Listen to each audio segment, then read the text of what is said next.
Greetings, friends and citizens of the world. This is Brother Bart with Conspiracy Corner News. Here's a little video I found that I thought was kind of interesting.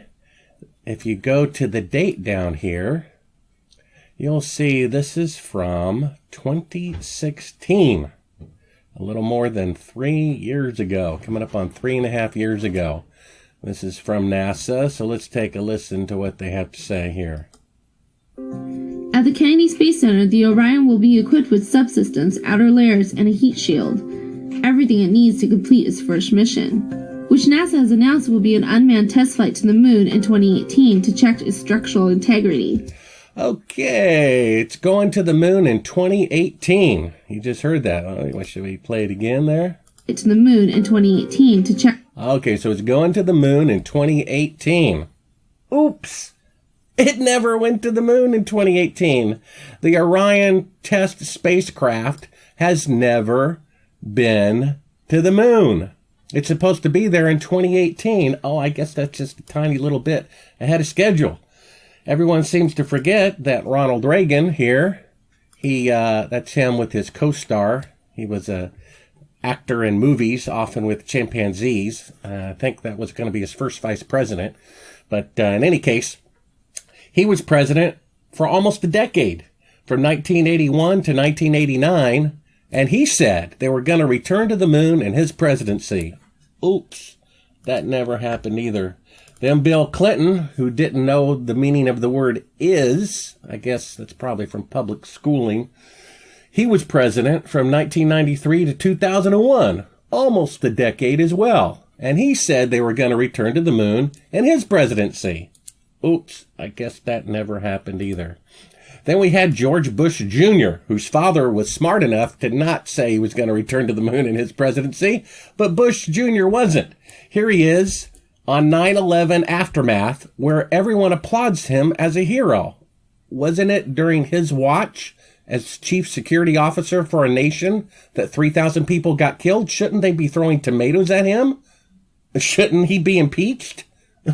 And yet they applaud him when it was on his watch. You might as well applaud a security guard who's asleep when the bank get robbed, you know? Any case, he was president for a decade almost, from 2001 to 2009, and he said they were going to return to the moon during his presidency.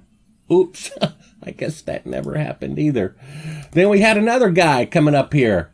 He was president from 2009 to 2017, also almost an entire decade, and he said they were going to go to the moon in his presidency. Oops, that never happened either.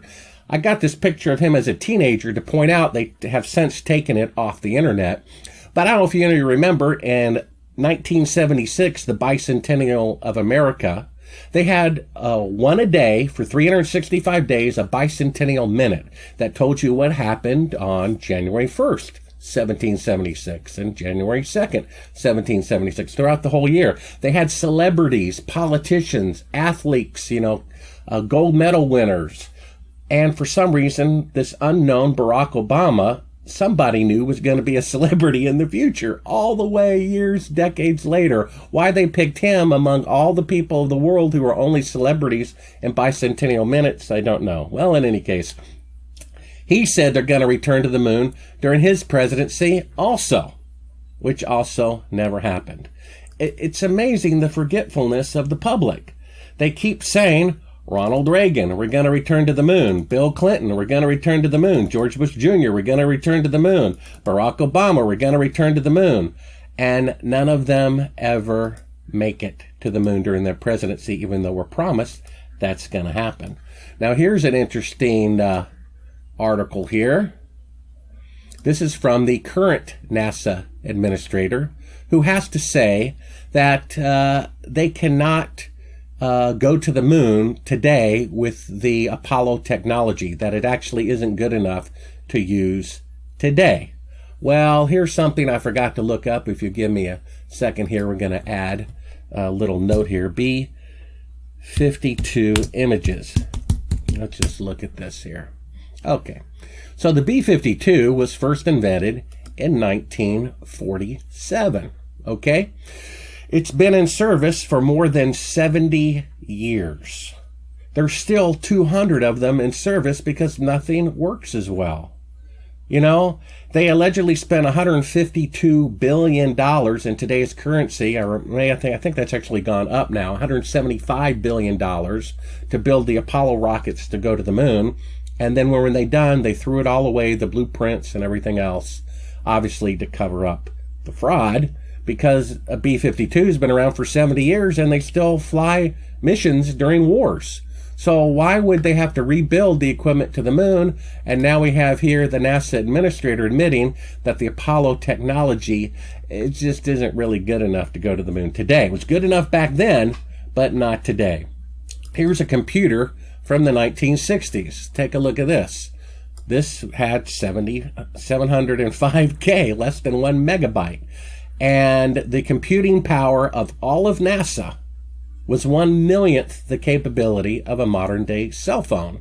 And here's an article, which I will link to, incredible detail article written by an engineer, who shows that even at 1/1,000,000th the speed of a cell phone, this is the wiring of the Apollo spacecraft there. You see, there's no circuits, no microcircuits, right?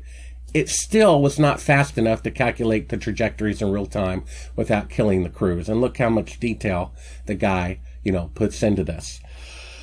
So it's just really remarkable. They keep saying, they went to the moon in 1969 with 50-year-older technology. And here we are 50 years later with 50 years of better rockets, 50 years of better computers, and they cannot even keep a goal to put an unmanned probe in lunar orbit. They said in 2016, see down here, 2016, they said in 2018, this thing's going to orbit the moon. It never did. The press never covers all these, schedule breakages or lack of commitment by NASA. They only, report on their boasts. And when they don't do it, through all the presidents, Reagan, Clinton, Bush, Barack Obama, they all promised to return to the moon, and their presidency never happened. They can't even orbit the moon on schedule, right? With 50-year better technology, and yet they went to the moon on the first attempt ahead of schedule and walked on it and played golf on it and drove cars on it and sat there for 3 days or more with batteries that had battery technology of the 1960s. It's really remarkable. It's unbelievable. And here's a little side note that I thought we'd end with here. You may have heard about this, that Buzz Aldrin is suing his children for misuse of finances. Now, most of you know, I try to be a Christian. It's hard sometimes in a fallen world.